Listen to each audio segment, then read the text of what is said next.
नमस्कार साथियों। तो आज है 12 जून 2026। दोस्तों वैसे बाजार तो आज बहुत ही बढ़िया था। काफी दिनों बाद एक बढ़िया मार्केट मिला जहां पे शुरू से लेके क्लोजिंग तक और स्पेसिफिकली आखिरी 2 घंटों में मार्केट फुल बुलिश मोड में था। अब बात यह है कि देखिए बहुत सारे अपडेट तो आया है और मेरा अनुमान अगर सही निकला अगले 1 महीने मार्केट में बहुत अच्छा रिकवरी हो सकता है। पॉसिबल ही है क्योंकि देखिए एक तो फीफा वर्ल्ड कप चल रहा है, मतलब लास्ट नाइट से ही शुरू हो चुका है। सो देखिए डोनाल्ड ट्रम्प नहीं चाहेगा कि फीफा वर्ल्ड कप के चलते कोई गोलमाल हो, तो कहीं ना कहीं यूएस की इकोनॉमी को भी नुकसान पहुंचेगा क्योंकि यहाँ पे बिलियंस ऑफ डॉलर की डील्स है। ठीक है। सो दोस्तों ऐसे बहुत सारे अपडेट्स हैं, चलिए एक एक करके शेयर करता हूं। सबसे पहले चलिए मनी कंट्रोल की तरफ से एक मार्केट एनालिस्ट ने अपना एक पॉइंट ऑफ व्यू शेयर किया है बाजार के बारे में। देखिए टेक्निकल व्यू, बुल्स में target 24,000 next week if Nifty 50 hold above 20 days EMA. मतलब अगर निफ्टी 50 20 दिन की जो एक्सपोनेंशियल मूविंग एवरेज है इसको सक्सेसफुली होल्ड कर लिया तो अगले हफ्ते 24,000 की टारगेट पहुंच सकता है। क्या लगता है आपको दोस्तों, पहुंच जाएगा? बताइए जरा कमेंट करके। अच्छा, bank Nifty eyes April high amid strong momentum indicators. चलो देखिए इंडिकेटर्स तो सब कुछ बुलिश सिग्नल दे रहा है। लेट्स सी क्या होता है आगे। अब देखिए बहुत सारी जियोपॉलिटिकल टेंशन अगर कम हो गया या रिड्यूस हो गया तो मे भी मार्केट एक अच्छा मोमेंटम पकड़ सकता है। अच्छा फिलहाल के लिए देखिए इमीडिएटली जो रेजिस्टेंस पॉइंट मेंशन किया 23,800, मतलब नियर टर्म बेसिस पे, और ऊपर की साइड में 24,100 की टारगेट रखा है अगले हफ्ते के लिए। क्या है दोस्तों, इस टॉपिक को हम सोमवार बाजार ओपन होने से पहले रविवार रात की 10:30 की वीडियो में कवर करेंगे। ठीक है। अब चलिए, वो अभी देर है, बहुत सारी इंपॉर्टेंट मैं आपको जानकारी देने वाला हूं, थोड़ा पेशेंसफुली देखिए, सुनिए, समझते जाइए। अच्छा दोस्तों वैसे आज दिन की पहली वीडियो आई होप कि आपने देख लिया। तो पहली वीडियो में आपको मैं भारत की जो बहुत important economical data CPI inflation data out हुआ ऑलरेडी दे चुका हूं। आपने नहीं देखा तो एक बार फटाफट देख लेना। ठीक है। अच्छा ये आज मार्केट क्लोज होने के बाद की डेटा है, मतलब 4 बजे के आसपास आउट हुआ। प्रीवियस मंथ पे भारत की सीपी इन्फ्लेशन था 3.48%। ऑब्वियसली इस बार एक्सपेक्टेशन था कि बढ़ेगा because of energy crisis, inflation मतलब महंगाई बढ़ जाना। सो 4% की फोरकास्ट आया था आरबीआई की तरफ से। एक्चुअल डेटा बहुत ही अच्छा रहा 3.93%, मतलब प्रीवियस मंथ से इंक्रीज जरूर हुआ बट फोरकास्ट से कम रहा। ठीक है। अच्छा दूसरी तरफ आ जाइए, भारत की एक और इंपॉर्टेंट इकोनॉमिकल डेटा आउट हुआ, विदेशी मुद्रा भंडार यानी फॉरेक्स रिजर्व की डेटा। सो फॉरेक्स रिजर्व की डेटा में इस बार 711 मिलियन डॉलर की ड्रॉप हमें देखने को मिला। बहुत बड़ा ड्रॉप नहीं, एक माइनर ड्रॉप हमें देखने को मिला। और अभी भारत के पास टोटल 681.610 बिलियन डॉलर के आसपास फॉरेक्स रिजर्व अभी भी बचा है। तो ये कम ज्यादा होता रहता है और ऑब्वियसली बात है कि लास्ट कुछ समय से हमने देखा भारत की जो करेंसी, मतलब इंडियन करेंसी की वैल्यूएशन को स्टेबल रखने के लिए, सेफ करने के लिए आरबीआई को मजबूरन यहाँ पे बेचना पड़ा है कुछ फॉरेक्स रिजर्व। ठीक है। पर दोस्तों सबसे इंपॉर्टेंट जो खबर आज आया है सेबी की तरफ से, मार्केट क्लोज होने के बाद 5:15 की खबर है। SEBI eyes longer term FNO contract to depend derivatives market. दोस्तों देखिए पहले मैं आपको समझा देता हूं, उसके बाद मैं आपको एक्सप्लेन करता हूं कि इसका इंपैक्ट कैसा पड़ सकता है। देखिए सेबी ने, देखिए आज की डेट में आप में से कोई अगर ट्रेडर्स हो उनको तो अलग से एक्सप्लेन करने की जरूरत नहीं है। आप में से कोई अगर एफएनओ ट्रेडिंग के बारे में कुछ भी पता नहीं है, मैं आपको थोड़ा समझा देता हूँ। ये जो मैं आपको बार बार बीच बीच में आके कहता हूँ ना कि याद कीजिए, सोमवार रात की 10:30 की वीडियो में कहता हूँ कि अगले दिन मतलब मंगलवार के दिन एक्सपायरी होगा। एक्सपायरी होगा, व्हाट इज एक्सपायरी, मैं आपको बता देता हूँ। देखिए फॉर एग्जाम्पल एक कैलेंडर ओपन करने दीजिए तो आपको बेटर समझ आएगा। यहाँ पे जो कोई भी शेयर अगर एफएनओ सेगमेंट की है या कोई भी इंडेक्स जैसे कि निफ्टी 50, बैंक निफ्टी, ये सब आपके एफएनओ सेगमेंट पे, मतलब इसका जो future and option, put, call आप बाई सेल कर सकते हो, सिंपल बात है। ठीक है। सो ये जो एफएनओ है ना, एफएनओ उसका एक लिमिटेशन है। लिमिटेशन मतलब उसको आप मतलब सारे जिंदगी भर के लिए होल्ड नहीं कर सकते। एक पर्टिकुलर डेट में या वार में उसको एक्सपायर करता है, उसको बेच देना पड़ता है उसके पहले। ठीक है। तो वो बार है बेसिकली एनएससी की, अगर हम बात करें वो मंगलवार है। तो इतना आप जान लीजिए। देखिए एनएससी के अंडर बहुत सारे इंडेक्सेस है। ठीक है। यहां पे हम लेते हैं निफ्टी 50 को क्योंकि ये प्राइम इंडेक्स है। निफ्टी 50 ऐसे आपको Nifty next 50, Nifty IT, bank Nifty सब दिख जाएगा, सब आपकी इंडेक्स है, सब आपके इस सब इंडेक्स की आप एफएनओ ट्रेड कर सकते हो। तो होता क्या है कि देखिए निफ्टी 50 आज की डेट में हर एक हफ्ते की मंगलवार के दिन वीकली एक्सपायरी होता है। वीकली एक्सपायरी, जैसे कि 2 जून के दिन हमने देखा था वीकली एक्सपायरी हुआ था। इस हफ्ते की बात करें, मंगलवार 9 तारीख यानी मंगलवार के दिन वीकली एक्सपायरी हो चुका है। अगले हफ्ते की बात करें, जैसे कि 16 तारीख को वीकली एक्सपायरी होगा, और 23 तारीख की बात करें वीकली एक्सपायरी होगा। बट हर एक महीने की जो आखिरी मंगलवार होता है, आखिरी मंगलवार हर एक महीने की, इसमें होता है आपका मंथली एक्सपायरी।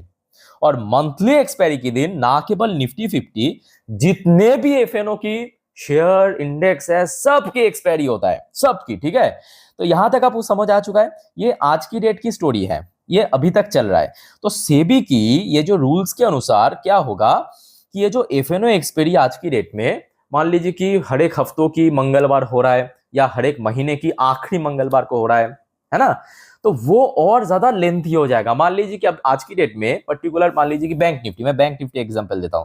बैंक निफ्टी में होता क्या है, bank Nifty BN, bank Nifty में क्या होता है, फॉर एग्जांपल देखिए यहाँ पे, बैंक निफ्टी जब एक्सपायर करेगा वो कब करेगा पता है, 30 जून के दिन करेगा बैंक निफ्टी।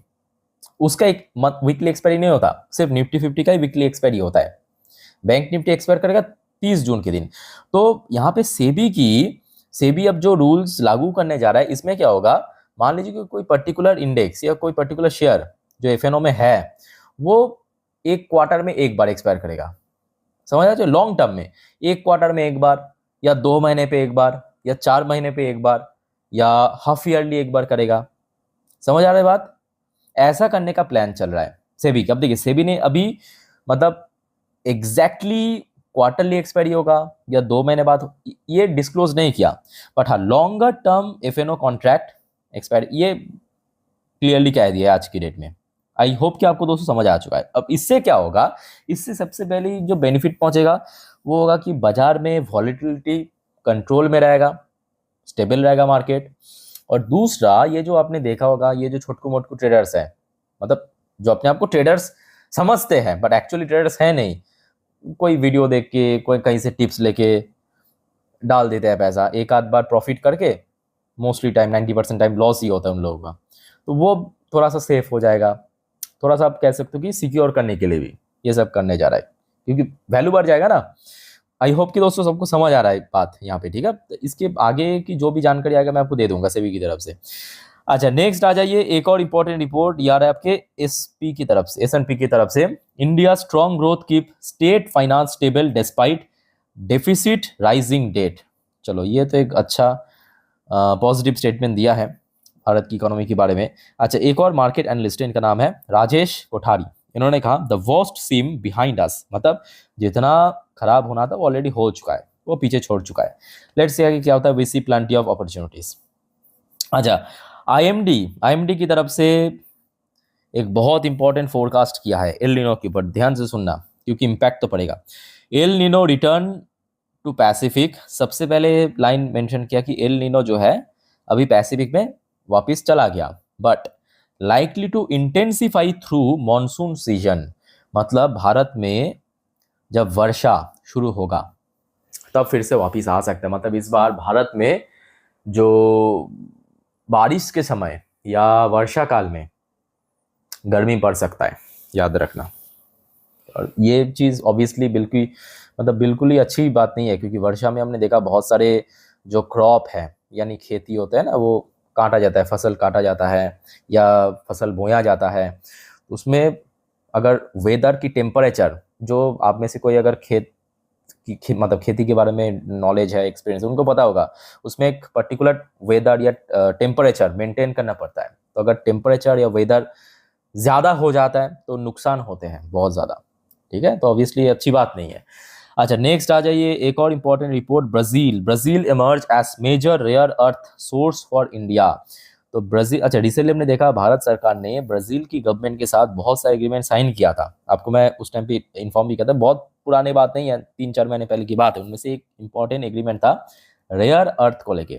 तो अभी जो खबर सुनने को मिल रहा है, भारत को एक बहुत बड़ा कह सकते हो कि जो रेयर अर्थ की सप्लाई देने वाला है ब्राज़ील, जो कि आज की डेट में बहुत नीडी एक चीज़ है। ठीक है, अच्छा, एक और इंपॉर्टेंट रिपोर्ट आज आउट हुआ, यूके की जो इकोनॉमी है वो श्रिंक कर गया मतलब कह सकते हो कि काइंड ऑफ नेगेटिव में चला गया। मतलब ग्रोथ जो है अक्सर पॉजिटिव में होता है, जैसे कि रिसेंटली भारत की जीडीपी डेटा आउट हुआ, आपको पता होगा 7.8% की ग्रोथ रेट रहा क्वार्टर 4 में। वैसे यूके की जो जीडीपी इस बार नेगेटिव में आया है।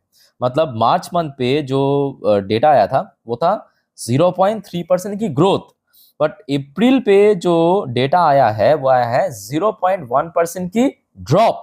मतलब पीछे की तरफ मूव कर रहा है। ठीक है, ऑब्वियसली बात है, यही मिडिल ईस्ट की टेंशन की वजह से, जो आपको मैं 2 दिन पहले भी कह रहा था कि मेनली देखिए डेवलप्ड नेशन में काफी नुकसान पहुंचेगा। भारत, चाइना, ये सब तो डेवलपिंग नेशन है, बट डेवलपिंग नेशन से डेवलप्ड नेशन में काफी हम करेगा यहाँ पे। ठीक है, अच्छा बाय द वे दोस्तों, आपको पता होगा लास्ट ईयर मतलब 2025 सितंबर पे भारत की जो जीएसटी काउंसिल मीटिंग में बहुत सारे मतलब ढेरों सारे प्रोडक्ट के ऊपर जो आपके जीएसटी कट किया गया था। ठीक है, वैसे ही जीएसटी काउंसिल मीटिंग एक और बार होने वाले हैं, या तो इस महीने की आखिरी हफ्तों पे या तो जुलाई की फर्स्ट वीक में। एक बार मैं आपको लिख के देता हूं, अभी डेट डिस्क्लोज नहीं हुआ। ये जो महीना चल रहा है जून, या तो जून की 4th वीक में या तो जुलाई की 1st वीक में, याद रखना। इसके ऊपर डेट आ गया तो मैं आपको जरूर इन्फॉर्म कर दूंगा। और इस बार जीएसटी काउंसिल की मीटिंग और भी इंपॉर्टेंट है, बिकॉज जियोपॉलिटिकल टेंशन के कारण देखते हैं कि अब सरकार की तरफ से जीएसटी में क्या कुछ चेंजेस कर रहा है। लेट्स सी, ठीक है। तो इस बारे में कुछ भी जानकारी मिला जरूर मैं आपको इन्फॉर्म कर दूंगा। चलो आगे बढ़ते हैं दोस्तों अगले अपडेट पे, बट एक छोटा सा रिक्वेस्ट दोस्तों आप सभी को करूंगा, प्लीज मेक श्योर कीजिए आपने ऑलरेडी इस चैनल को सब्सक्राइब कर लिया। नहीं किया तो दोस्तों फटाफट चैनल को सब्सक्राइब करके रख देना, इसी प्रकार की शेयर मार्केट, जियोपॉलिटिकल अपडेट सबसे पहले इस चैनल के थ्रू पाने के लिए। और दोस्तों आई होप कि ये जो लास्ट 4 वीडियो मैं आप लोगों के लिए मेहनत से दे चुका हूं बना के, आपने देख लिया। नहीं देखा तो प्लीज एक बार जाके चेकआउट करना। सब वीडियो दोस्तों मार्केट के लिए बहुत वाइटल है, आप लोगों के लिए मेहनत से बनाता हूं, तो आप जब देखते हो तो काफ़ी अच्छा भी लगता है मुझे। अच्छा फिलहाल आ जाइए आपकी यूएस मार्केट की स्थिति थोड़ा सा देख लेते हैं। फिलहाल यूएस में लोकल टाइम दोपहर 12:37 पे डॉ जोन्स की पोजीशन पॉजिटिव में, बट काफ़ी वॉलेटाइल है, 0.54% ऊपर। अच्छा नैस्डैक की पोजीशन भी पॉजिटिव में तो जरूर है, बट बहुत वॉलेटाइल चल रहा है, बहुत ज़्यादा वॉलेटाइल चल रहा है। अच्छा क्रूड ऑयल काफ़ी स्टेबल है, मतलब सुबह से अगर आप देखेंगे जब से 3% के आसपास गिरा, उतना ज़्यादा फ्लक्चुएट नहीं करा। बीच में आई थिंक कि एक बार 88 के आसपास पहुंचा था, बट अदरवाइज मोस्टली टाइम 88 के नीचे ही था। अभी भी आप देख सकते हो लगभग 3.5% की डिक्लाइन। रियल टाइम डेटा मैं आपको दिखा रहा हूँ 87.17। सो ये कहीं ना कहीं भारत की इकोनॉमी के लिए या मार्केट के लिए काफ़ी अच्छी संकेत है। ठीक है, अच्छा ऑयल प्राइस गिरेगा ऑटोमेटिकली गोल्ड प्राइस बढ़ेगा। अभी आप देखिए एग्जैक्टली सेम टाइम पे जो गोल्ड की फ्यूचर 3% बढ़ गया, दूसरी तरफ सिल्वर की फ्यूचर लगभग 6% के ऊपर बढ़ गया, 6% बढ़ गया, 6%, मोर देन 6% अभी ऊपर चल रहा है। ठीक है, तो गोल्ड एंड सिल्वर की ईटीएफ की शेयर होल्डर के लिए बहुत बढ़िया खबर। लेट्स सी, अब देखिए इस प्रकार की माहौल अगर सोमवार तक रहते हैं तो ही बढ़िया है ना, अदरवाइज तो कोई फायदा नहीं है। अच्छा इंडियन करेंसी की वैल्यूएशन भी काफी हद तक इंप्रूव हुआ है, जबकि लास्ट नाइट को ऑलमोस्ट 95 पॉइंट कितना 7 के आसपास पहुंच गया था, अभी लगभग 95.07 पे आ चुका, मतलब प्राइस काफी डिक्रीज हुआ, वैल्यूएशन काफी इंक्रीज हुआ। अच्छा कुछ इंडियन कंपनी की पोजीशन जैसे कि विप्रो एडीआर वर्शन 3% के आसपास ऊपर, इन्फोसिस की एडीआर वर्शन 1.77% ऊपर चल रहा है, आईसीआईसी बैंक की एडीआर वर्शन भी लगभग 1% ऊपर, और आपके एचडीएफसी बैंक की एडीआर वर्शन लगभग 1.89% ऊपर चल रहा है। ठीक है, आइए चेकआउट करते हैं गिफ्ट निफ्टी की पोजीशन कहाँ पे है, जस्ट मिनट रिफ्रेश करके दिखाता हूँ। बट इसके मैं कहूँगा उतना इंपॉर्टेंस नहीं है, बिकॉज आप समझ पा रहे हो अच्छे से कि बाजार बीच में 2 दिन क्लोज रहेगा, सैटरडे संडे, सो कुछ भी हो सकता है, अच्छा भी हो सकता है, बुरा हो सकता है, बट इस बार कुछ बहुत ज़्यादा टेंशन बनने की चांस बहुत कम है। ठीक है, अच्छा फिलहाल देखिए गिफ्ट निफ्टी की पोजीशन, अभी ये वीडियो मैं रिकॉर्ड कर रहा हूँ रात 10:08 पर, लगभग 23,667 पॉइंट पे चल रहा है। मतलब आज दोपहर को जब बाजार क्लोज हुआ था उस टाइम पे जो गिफ्ट निफ्टी की क्लोजिंग पोजीशन था उस हिसाब से सिर्फ 27 पॉइंट नीचे। ठीक है, बट इसको मैं कहूँगा अभी उतना ज़्यादा सोचने वाली बात नहीं है, वो डिपेंड करेगा सोमवार सुबह मार्केट ओपन होने के पहले किस प्रकार की माहौल है जियोपॉलिटिक्स में या ग्लोबल मार्केट में, वो डिपेंड करेगा। ठीक है, अच्छा वैसे तो आज एफएस ने फिर से भेजा, अब देखते हैं कि एफएस कब तक वापस आते हैं, क्योंकि एफएस की वापसी के बिना याद रखना मार्केट में कोई stable recovery next to impossible है, ठीक है।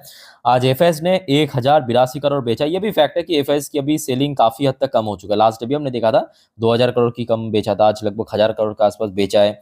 दूसरी तरफ डीआईएस तो खूब खरीद रहा है। डीआईएस आज लगभग 5341 करोड़ खरीद लिया है, ठीक है। ओवरऑल बात के ठीक है, अभी पहले से सिचुएशन थोड़ा सा कंट्रोल में है, काफी बेटर भी है।